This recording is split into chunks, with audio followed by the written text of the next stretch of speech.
खटपट की आवाज़ सुनकर वो बाहर आए और उन्होंने उसे रोकना चाहा, पर संभाल नहीं पाए और बेटे अविनाश ने उन्हें फिर से धक्का दे दिया था। उस वक्त घर में कोई न था। पिता के कराह का उस पर कोई असर न था। असर होता भी तो कैसे? होश में होता तो समझता। वो तो बरसों पूर्व नशे की काली दुनिया में खो चुका था। उसे दुनिया या दुनिया के किसी भी इंसान से मतलब नहीं था। नौकर बाजार से सब्जी लेकर लौटा तो उन्हें जमीन पर पड़ा देखकर उसने ही एम्बुलेंस मंगवाया। डॉक्टर के बहुत पूछने पर भी वो अपने जुबान से असलियत कह ना सके। डॉक्टर ने 5 हफ्ते का रेस्ट बताया था। वहीं नर्सिंग होम में रहना था। बड़ी उम्र में हड्डियां आसानी से कहाँ जुड़ती है। अपने ही पुत्र के कृत्य पर उनकी आंखें नम थी और दिल भरा भरा सा था।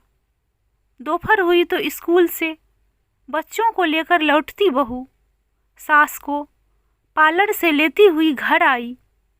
तब उसे इस दुर्घटना का पता लगा। इस बीच त्रिलोकीनाथ जी ने त्वरित गति से काम किया। वकील को नर्सिंग होम बुला लिया और अपनी समस्त संपत्ति बहू के नाम कर दी। यह सिर्फ एक वसीयत नहीं, बल्कि एक ससुर का पश्चाताप था। एक पढ़ी लिखी लड़की को अपने नालायक बेटे से विवाह कराने के उपरांत उनकी आत्मा उन्हें धिक्कारती रही थी, जिसके कारण वह इस नतीजे पर पहुंचे थे। इस बात का पता जब उनकी धर्म पत्नी निर्मला जी को चला तो आग बबूला हो उठी। मेरे जीते जी इस सारी संपत्ति का मालिकाना हक बहू को देने का मतलब? हम बूढ़े और कमजोर हो गए हैं। अविनाश हमसे सारी संपत्ति जब्त कर बर्बाद कर देगा। बहू के नाम कर दिया। कम से कम पोते पोतियों की पढ़ाई लिखाई सही तरीके से चलेगी। वैसे भी अकेलेपन में वह अक्सर यही सोचा करते थे। बस उसी योजना को अंजाम दिया। आए दिन अपने बेटे के हाथों अपमान होने वाले माता पिता और कर भी क्या सकते हैं। पश्चाताप स्वरूप ही उन्होंने अपने समस्त संपत्ति का अधिकारी पुत्र वधू को बनाया। जानते थे कि पुत्र मोह में उनके हाथों बड़ा अपराध हुआ। आज नहीं तो कल सुधर जाएगा, यही गिनते रहे और वक्त हाथ से फिसलता गया। मगर ये सब इतना जरूरी था? मुझ पर भरोसा तो करते, मैं अपने हाथों करवा देती। तुम क्या करवाती जो आज तक उसे सुधार तक ना सकी? हमेशा ही तुम्हारे लाड़ प्यार ने उसे बिगाड़ा है। जब पहली बार सिगरेट पिया तब थप्पड़ न जड़ सकी। जब स्कूल से फेयरवेल में दोस्तों के साथ बियर पार्टी कर रहा था तब तुमने मुझसे लड़ झगड़ उसके हाथों में पैसे दिए। उन्हीं अमीरजादों के साथ जब ड्रग्स लेने लगा तब भी तुम्हारी ममता अंधी रही।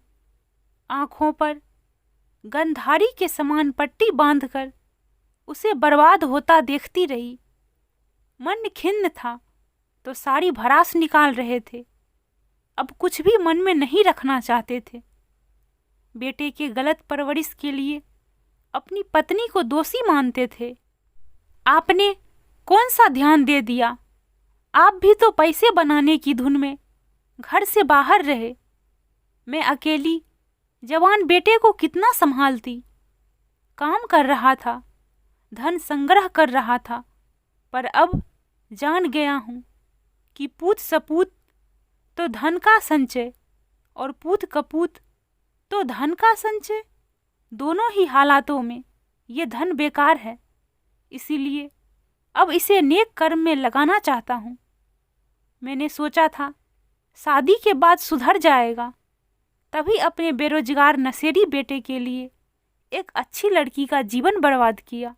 तुम्हारे बिगड़ैल लाडले को जब मैं थारू सेंटर में छोड़ने गया तो पीछे से तुमने किसी शरीफ परिवार की लड़की देख उसका ब्याह तय कर दिया और अपने पक्ष में यह दलील देती रही कि शादी के बाद तो अच्छे अच्छे सुधर जाते हैं। वह भी तो उसे सुधार न सकी।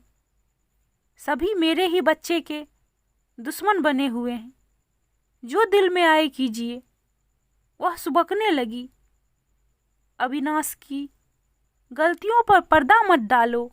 अच्छा है कि बहू सरकारी अफसर है, उसके साथ उसके बॉडीगार्ड्स रहते हैं, उससे ये कोई बदतमीजी नहीं कर पाएगा। अब सही समय आ गया है कि फिर से थारू सेंटर में भेज दिया जाए। मकानों से जो किराया आ रहा है, बहू उससे बच्चों की पढ़ाई व विवाह भी अच्छी तरह संभाल लेगी। क्या आप भी कुछ भी बोल रहे हैं? मेरे लिए कुछ नहीं रखेंगे? थोड़ी शर्म करो निर्मला। एक लड़की क्या क्या ख्वाब लेकर ससुराल आती है, और हमने दीप्ति को क्या दिया? एक ड्रग्स के नशे में डूबा इंसान। मेरी पेंशन तुम्हारे खाने पहनने वो पार्लर के लिए काफ़ी होगा। अब तुम्हारी यही सजा है कि तुम बहू को संपत्ति का एकाधिकार दे दो। क्रोध से निर्मला जी तिलमिला उठी और तराक। ये क्या?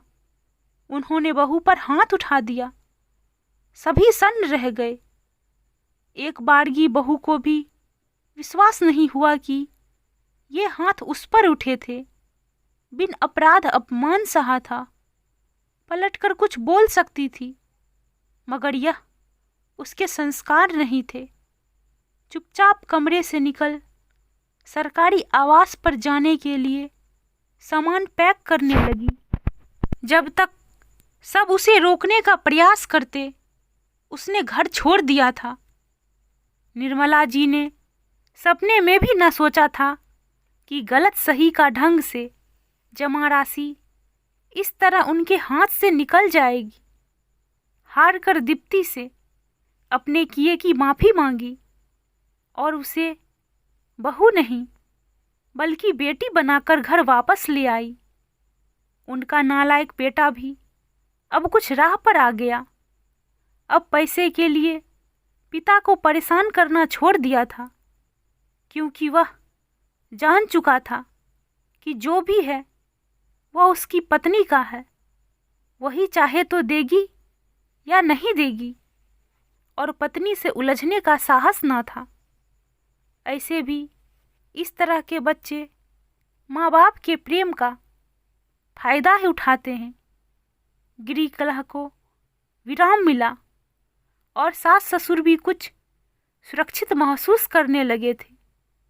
अब घर में सब कुछ तो नहीं बदला था, पर एक ससुर की आत्मा को कुछ हद तक शांति मिली थी।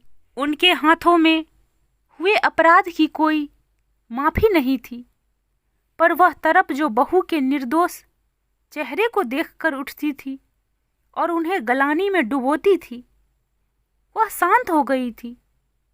अविनाश को थारू सेंटर भेज दिया गया और दीप्ति अपने सास ससुर की बेटी बन आजीवन उनकी सेवा करती रही। कहानी पसंद आए तो please friends, please subscribe, share and like.